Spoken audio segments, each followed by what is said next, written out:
So All right. yeah, So I'll give. all right. So I'll give. I'll bite. Next up. While we're on Grisham and we said the nice things, let's talk about the bottom of the batting order. All right, That's that's something about how good. good they're hitting. So you've just gone from the good to the bad to the ugly. Right. Oh, we're going to rattle through good to not so good with Grisham, and now we're going to go to the really bad, which the bottom of the batting order is god awful. Terrible. I mean, all right, you ready? Here's the number 9 hitter. 087 batting average, 276 on base percentage, and an 087 slugging percentage. On the season, he is 2 for 23 with 6 walks and 11 strikeouts. That's your Here's third your who should be your number 8 hitter. He's hitting 129 with a 206 on base percentage and a 129 slugging percentage. He's 4 for 31 on the season. He has 2 walks and 10 strikeouts. That would be Jose Caballero. And how many stolen bases does he have? And then a guy who came up as an offensive player has become a defensive stud. 167, 286 on base percentage, 167 slugging. He's 4 for 24 on the season with 9 strikeouts in 28 plate appearances. Your catcher, Austin Wells. And then if you put Jazz, who's the number 6 hitter, 6, 7, 8, 9, number 6 hitter, Jazz on the season, although he had a great at bat yesterday, hopefully it wakes him up. He's 7 for 36 at 194 with a 237 on base and a 278 slugging. He's got 12 strikeouts in 38 plate appearances. So roughly 33%. So 30%. He's striking out 30% of the time. At least. Is that right? Yeah. And what's funny is we talked all off season about McMahon. His strikeout rate is higher than his career average this season. His career average, his career strikeout, he's this year. Well, let's take a look at Mr. McMahon. You ready? Mm-hmm. Mr. McMahon has a career strikeout percentage of 29.3. Wow. He's at 37.9 this year. Yeah. He's not even basically he's not hit the ball. Right. And what's interesting is last year he was, on 2 teams, he was 32-3. Yeah. I mean, he was 28-7 in 2024, but he's just a strikeout machine. You guys, I said it to you guys that, Kramer was a big proponent of moving closer to the plate. It's not a matter of being closer to the plate.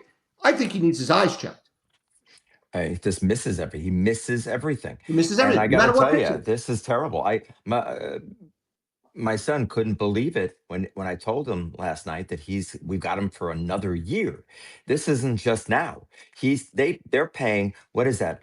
Is it 16? So they're paying almost $36 million all in for this guy. For McMahon, that's his contract?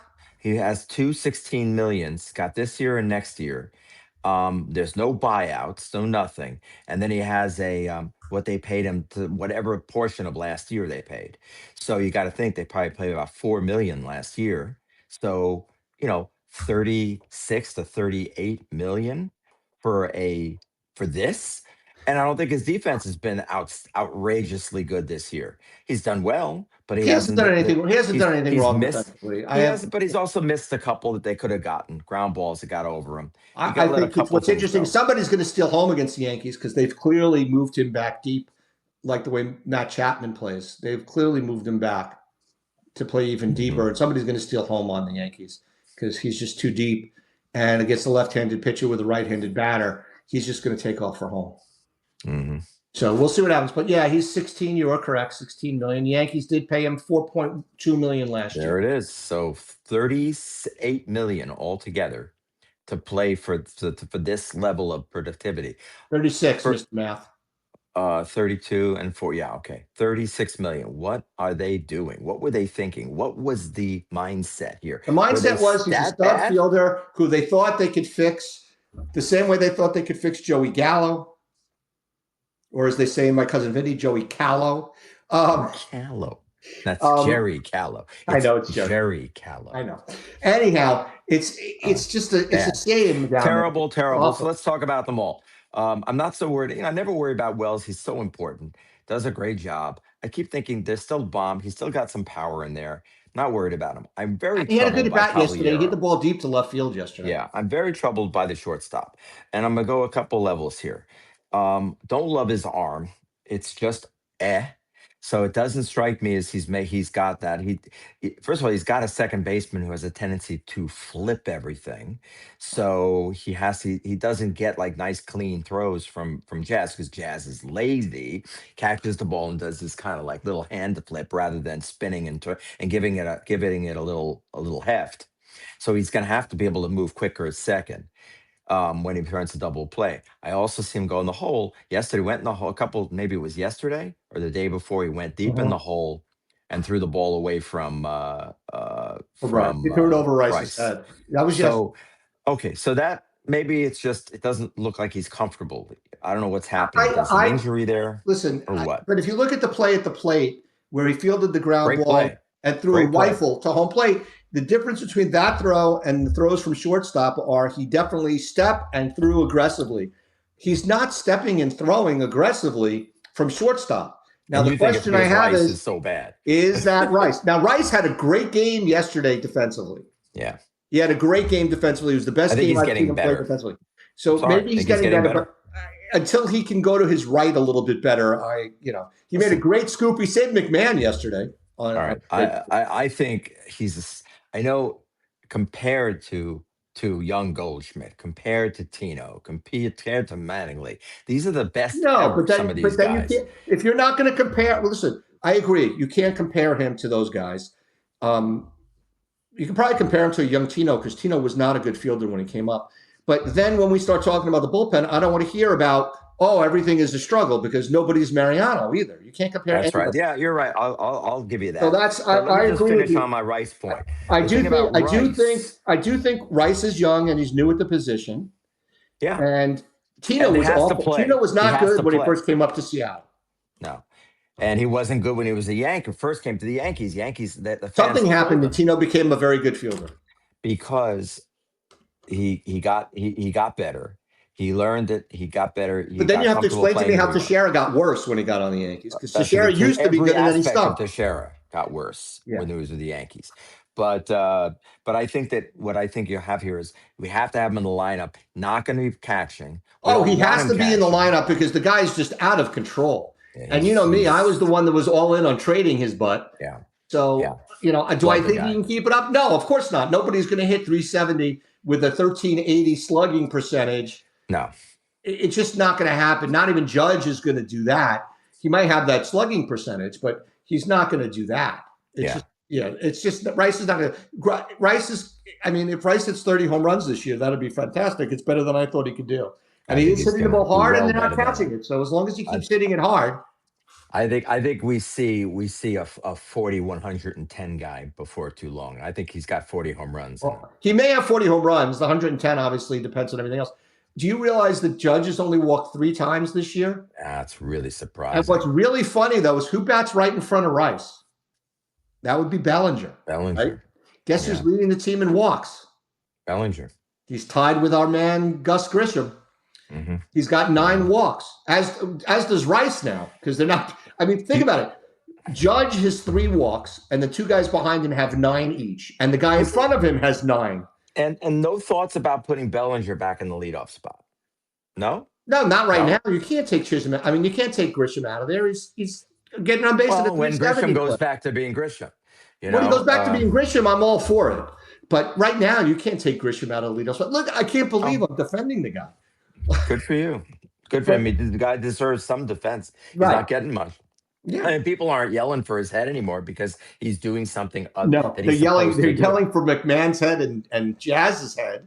Yeah, that's real bad. Okay, so then Jazz Malazza Ding Dong. I just can't handle it. I can't stomach it. The play at second base makes me nuts. The kowtowing to it, the failure to dress it correctly. I'm tired of hearing you can't have that. There's a can't have that standard that they use now. They say that when he says that, that's his way of being angry. Right. If he says you can't have that, we have to make that play. It's considered him being tough on his players. Boone being tough on his Boom. players. Right? Yeah. That's what's so idiotic. No, being tough on your playing is grab them by their balls, sit them down, and say, "Hey, you want to play? You make that play." Right. It was just What you you do don't is sit, the next time that they have a left-handed pitcher that they're facing, pull his butt, sit, sit him down. Don't sit sit down. McMahon, although that's a painful thing to say. Don't sit McMahon. Sit Jazz, and do whatever you want to do with regard to getting Rosario at second base. Yeah, but So it's Rosario just there, it's do just a it. horror show. Listen, listen. One of the things that we've talked about, and this is actually going back to the Pete Rose, why I think he should never be allowed in the Hall of Fame, is one game runs into another game, right?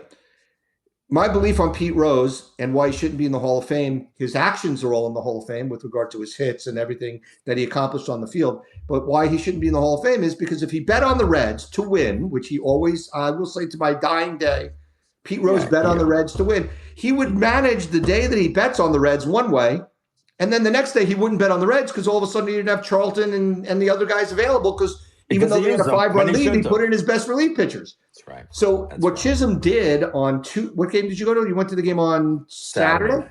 Mm-hmm. What, Sunday night? Saturday night. Saturday night. That play in the ninth inning that he did not play properly, which cost them an out, cost them Bednar yesterday. That's right. And then we know what happened. They lost. It basically is the butterfly effect.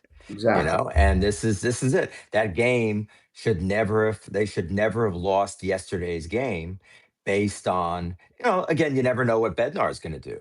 Right. But Bednar threw so many pitches in the game. He was not good in his last outing that he got to save was in Seattle. What's Michael K's old saying he always says about the predetermined outcome? You don't know. The fallacy of the predetermined outcome. That's what he says. But I mean, he clearly was not available because of what Jazz did. Absolutely. What did he throw? 40 pitches? What did he throw 30 the day before? Well, guess what? They started hitting him more when they got 2 outs, and they would have had 3 outs if Jazz would have made that play. Yeah. Have a little love to the Marlins, man. That is a seriously good. They are a lot like the teams. They're a lot like Toronto without any power hitters because they don't strike out. You gotta love a team that took that seriously and said, you know what? This is the way you build a baseball team. They're trying. They ain't there. Yanks ain't there. But this would be great. The Yanks won't be there. So, and then the last thing that we want to talk about on contracts of guys who all strike out too much. Every one of them, all the way down the line. Right. And then the other half of the equation with the Yankees and the struggles they're having is something you wrote to me just before the show is Duvall is driving you crazy. Well, I mean, I love him. I love how he played. He looked amazing in spring training. Looked great, which I hate because 99% of the time that people look great in spring training, they look lousy a week later. So it's like you look good on the driving range, you don't look good on the course. There it is. And the great thing is I look bad on both.